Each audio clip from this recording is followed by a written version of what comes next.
어느 40대의 남자가 주일 아침에도 이불 속에서 나오지 않냐고 나물나라 뒹굴뒹굴 하고 있었습니다. 아내가 계속해서 왜 일어나지 않느냐, 교회 갈 시간이 다 되었는데 왜 아직도 잠자리에서 일어나지 않고 뒹굴거리고 있느냐, 빨리 나와서 준비해서 교회 가자라고 잔소리를 합니다.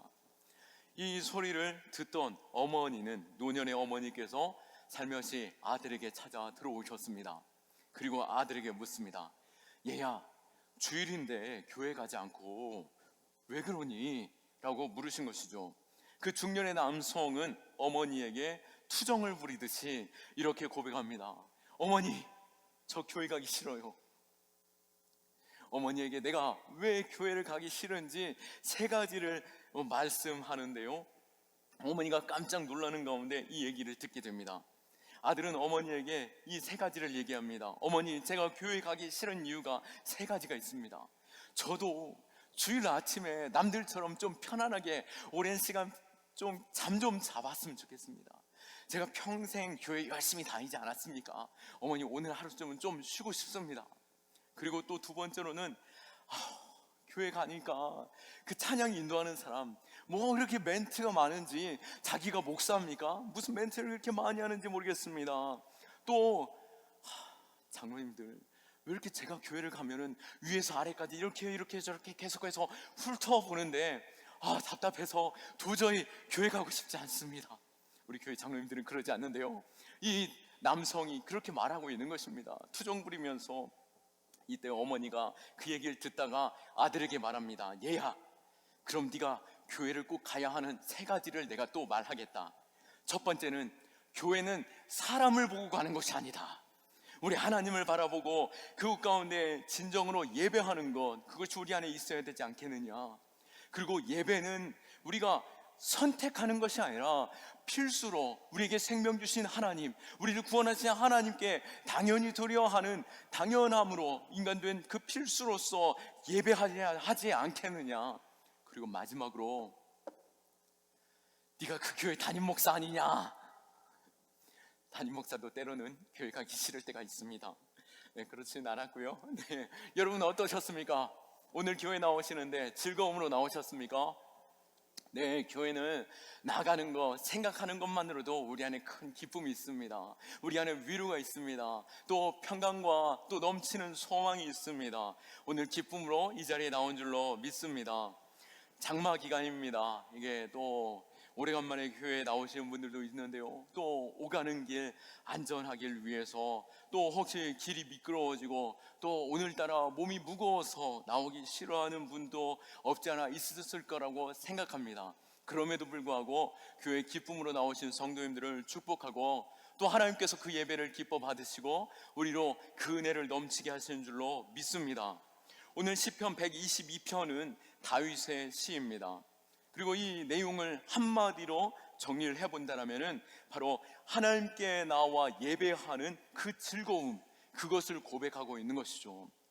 하나님께 나와 예배드리는 것보다 더 즐거운 것이 없도다라고 오늘 다윗은 이 시를 통해서 고백하고 있는 것입니다.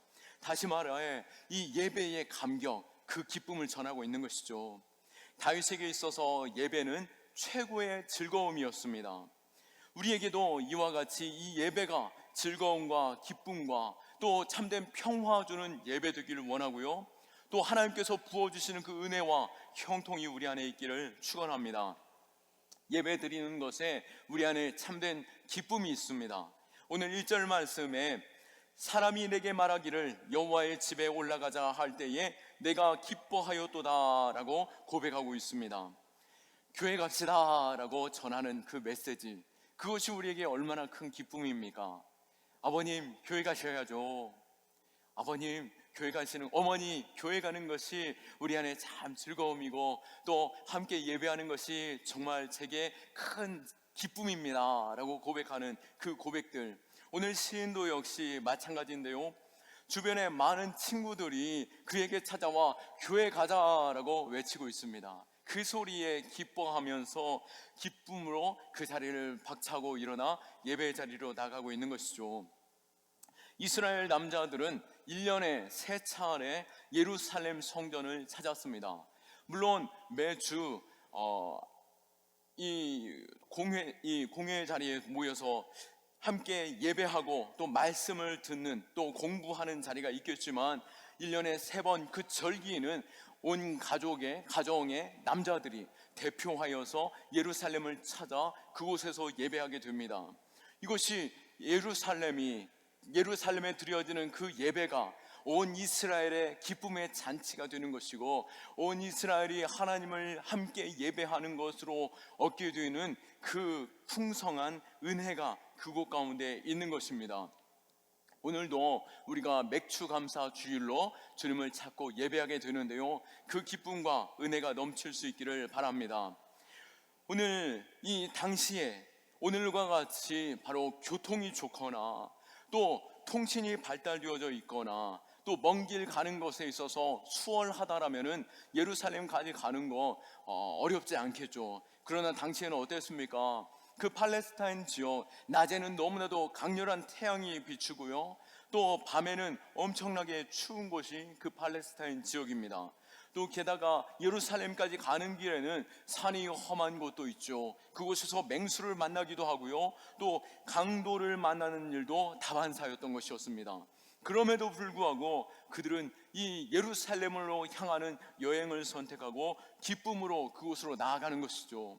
그래서 이 절기가 다가오면은 동네 사람들은 팀을 이루어서 예루살렘으로 향하여 떠나는 그 무리가 바로 온 동네에서부터 출발되어지는 것입니다.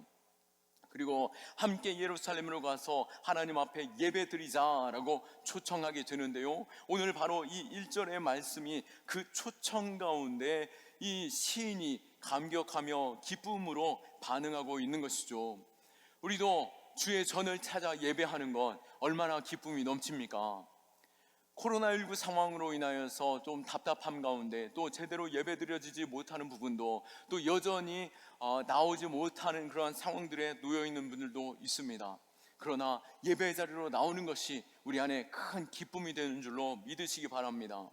이것은 이 시인에게 찾아온 그 기쁨은 단순히 먼 길 여행하는 것으로 인한 기쁨이 아니었습니다.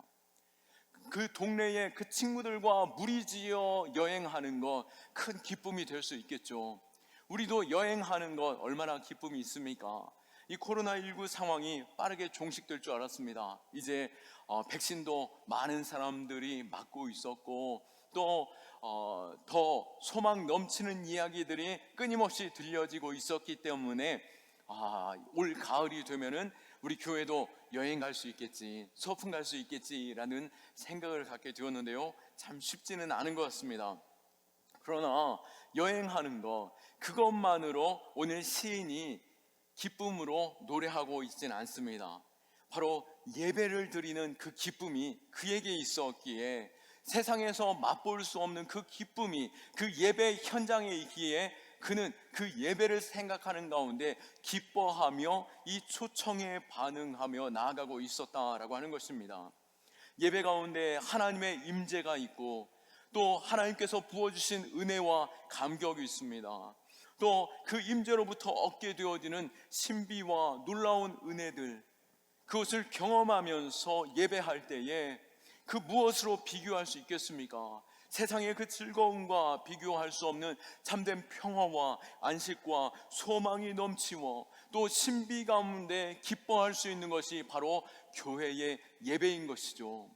우리 역시도 그 예배가 온전히 회복되기를 원하고 그 기쁨으로 나오는 저와 여러분들 될 수 있기를 원하고, 그것이 바로 진정한 행복한 사람, 그 행복한 사람의 예배인 줄로 믿으시기 바랍니다. 또한 이 예배는 언제 기쁨을 누릴 수 있습니까? 단순히 내가 홀로 예배하는 것을 넘어서 공동체가 함께 예배할 때에 그 안에 부어주시는 기쁨이 더 놀랍게 임하신다라고 하는 것을 우리는 알 수 있습니다. 이 기쁨은 믿음의 공동체가 함께 예배할 때 누리는 그 기쁨입니다. 4절에서 볼 때에 지파들 곧 여호와의 지파들이 여호와의 이름에 감사하려고 이스라엘의 전례대로 그리로 올라가는 도다라고 고백하고 있습니다. 이스라엘은 예배를 드릴 때에 단순히 성전 안에서만의 예배를 그들이 예배로 말하지 않았습니다. 그들의 예배의 전부는 성전 안에서만 드려지는 예배가 아니라 바로 예배로 향하는 그 발걸음, 그 마음에서부터 준비하는 그 마음부터가 예배였고, 또 무엇보다도 예루살렘 그 동네에 도착하여서 그 성벽 안에서 마을 모든 골목을 그 무리와 함께 기뻐하고 찬송하면서 다니는 그 행진, 그것 자체가 그들에게 있어서도 큰 기쁨이 되는 것이고, 그것이 그들에게 예배가 되었던 것입니다. 그 행진을 볼 때에 제사장이 나아가고, 또 그 뒤를 레위인이 많은 사람들을 이끌어 나아가며, 또 전국에서 온 모든 순례자들이 예루살렘의 모든 골목들을 다니며 그곳에서 하나님을 찬송하고 기뻐하며 또 서로 화답하는 가운데 예배하는 장관이 임하게 됩니다. 그 행진이 그곳에 임할 때에 그들이 큰 기쁨으로 예배하게 되는 것이죠. 공동체가 큰 소리로 예배하는 것, 공동체가 함께 모여 즐거움으로 찬송하고 엎드려지는 것, 그것이 바로 진정한 예배의 기쁨임을 그들은 아는 가운데 공동체 예배를 사모하는 것이죠. 우리 역시도 이 공동체로 함께 예배하는 것, 무엇보다도 교회 사랑 주일에는 각 교구별로, 각 전도회별로 모이다 보니 더 친밀함이 있고 더 하나됨이 있고, 이후에 더욱더 교제하는 그 시간들을 갖게 되는 그 시간, 그것 자체가 우리에게 예배인 줄로 믿으시기 바랍니다. 그러기에 우리가 말씀 들은 후에, 또 우리가 공식적인 예배를 마친 후에 서로 교제하는 것 역시도 예배임을 우리가 생각하면서 그 모임도 우리가 즐거움으로 함께 할 수 있기를 바랍니다. 예배는 온 가족과 이웃이 기쁨으로 함께 할 때 드려지는 것입니다. 남녀노소가 빈부 귀천이 나뉘어지지 아니하고 온전히 하나 될 때에 그것으로 하나님께서 기뻐 받으시는 것이죠. 요한계시록에는 천상의 예배를 볼 수 있습니다. 그곳에서 드려지는 예배, 24장로가 하나님 앞에 모든 왕관을 내려놓고 예배하고, 또 뭇 성도들이 흰옷을 입고 주 앞에 엎드리고, 모든 만물이 주님 앞에 엎드리며 주는 거룩하다 거룩하다 예배할 때에 그 경이로움과 그 아름다움이 그 계시록 가운데 기록되어져 있는 것이 바로 천상의 예배, 우리가 드려질 예배인 것입니다. 우리는 온 땅이 함께 주님 앞에 예배하고 주님을 인정하는 것, 그것이 될 때에 우리 안에 참된 예배가 회복되어지고 그것으로 큰 기쁨을 누리게 될 줄로 믿습니다. 물론 꼭 교회에 나와서 예배해야만 그것이 예배다라고 말할 수는 없을 것입니다. 우리는 홀로 집에서 말씀을 묵상하고 그곳에서 주님의 임재를 경험하고 그곳에서 찬송하고 기도하는 것, 그것도 예배입니다. 그리고 이 코로나 시대에 어느덧 우리에게 익숙해져 버린 핸드폰을 보고 또 TV를 보면서 예배하는 것, 그것 역시도 예배이죠. 그러나 분명한 것은 우리가 공동체로 함께 모여 예배할 때 그곳에 하나님께서 부어주신 더 큰 기쁨이 있고, 또 이 공동체 모임을 통해서 우리의 믿음 역시 더욱더 굳건해짐을 믿으시기 바랍니다. 성도 간에 서로 위로가 있고 격려가 있고 서로를 위해서 기도해 줄 때에 기적이 일어나고, 또 음식을 나누고 또 많은 것들을 나누며 교제할 때에 그곳에 하나님의 평화와 위로와 형통이 있게 되는 것이죠. 우리는 그렇기에 우리는 그리스도 안에서 몸된 형제 자매, 몸된 교회임을 알고 더욱더 모이기에 힘쓰는 자 될 수 있기를 축원합니다. 교회 공동체가 함께 예배할 때에 우리의 신앙은 더욱더 선순환적으로 복을 누리게 되고 성장하게 되는 것입니다. 공동체의 축복이 무엇입니까? 바로 초대교회의 마가다락방에 120문도가 함께 모여서 기도하였습니다. 그 기도하는 현장, 남녀노소, 빈부 귀천 가리지 않고 모두가 모여서 그곳에서 기도할 때에 성령이 임재하셨고, 성령의 임재와 그 은혜는 모든 사람들에게 동일하게 축복으로 임하게 된 것을 우리는 보게 되는 것이죠. 우리가 이곳에 모여 있을 때 누가 믿음이 좋고 믿음이 약하고, 또 누가 신앙생활을 오래 했고 누군가는 신앙생활 이제 처음 신앙을 시작하였다 할지라도, 우리가 함께 모여 예배할 때에 하나님께서 부어주시는 은혜는 이 세상의 그 무엇과 비교할 수 없는 그 은혜로 동일하게 우리에게 채워주는 줄로 믿으시기 바랍니다. 우리는 그렇기에 모이는 것에 기뻐하고 사모하는 가운데 나와야 할 것입니다. 우리는 마지막 때가 가까이 올수록, 주님 오시는 날이 다가올수록 더욱더 모이기에 힘써야 하는 것이죠. 우리는 이 모이기를 패하는 그 어떠한 습관과 같이 해서는 안 될 것입니다. 사단이 교회를 더욱더 약하게 하고 능력을 사라지게 하고 또 하나님의 임재를 사라지게 하는 가장 쉬운 방법으로 무엇을 선택하겠습니까? 우리는 잘 아는 것이 무엇입니까? 우리는 붉게 타오른 숯을 빨리 꺼뜨리고 식히는 방법을 너무나도 잘 알고 있습니다. 그것은 바로 숯을, 붉게 타오른 그 숯을 하나씩 하나씩 다 떼어 놓을 때에 그 숯이 금방 식어져 버리는 것을 아는 것이죠.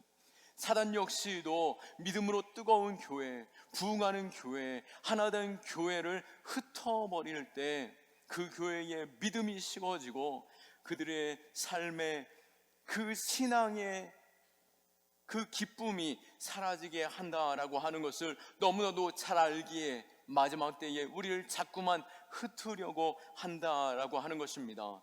그러기에 우리는 말씀을 붙잡고 더욱더 모이기에 힘쓰는 자 될 수 있기를 축원합니다.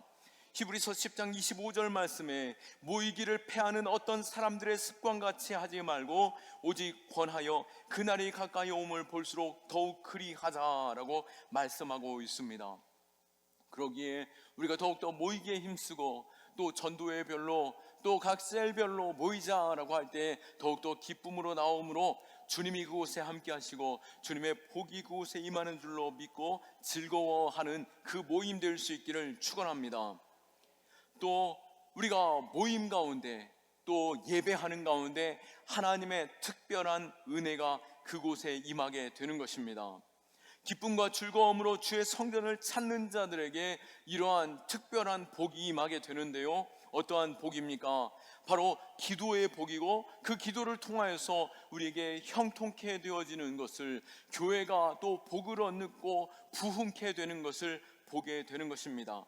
6절 말씀에 예루살렘을 위하여 평안을 구하라, 예루살렘을 사랑하는 자는 형통하리로다 라고 말씀하고 있는 것이죠. 우리가 교회를 사랑하고 모이기를 즐거워하고 교회를 위해서 기도할 때에 하나님의 형통이 그 모든 자들에게 임하게 되는 줄로 믿으시기 바랍니다. 성전에 모인 자들에게 기도하라라고 오늘 명령하고 있습니다. 6절에서 7절을 볼 때에 교회의 평안과 공동체의 형통과 축복을 위해서 기도하라고 말씀하시고, 8절에서 함께 예배로 나오는 형제와 친구들을 그 평안을 위해서 기도하라라고 말씀하시며, 9절에서도 하나님의 성전이 복되어서 번영하고 성장하기를 위해서 기도하라라고 말씀하고 있는 것입니다. 우리는 이 자리에 나와 자신만을 위한 기도하는 것이 아니라 교회를 위해서, 서로를 위해서 기도할 때에 하나님께서 내가 구하지 아니한 것도 내 삶의 형통으로 임하고, 또 우리의 약함 가운데 하나님께서는 강함을 주시고 놀라우신 기적을 우리에게 베푸시는 줄로 믿으시기 바랍니다. 특별히 금주는 우리 교회의 58주년 되는 기념 예배로 드려지는 주일입니다. 그러기에 우리가 더욱더 교회를 위해서 기도할 수 있기를 원하고요, 우리 교회가 더욱더 성숙한 교회, 우리가 58세 된다라고 한다면 어느 정도 재력과 지혜와 능력이 있고 또 가장 어쩌면 인간됨에 있어서 완성된 나이가 아니겠습니까?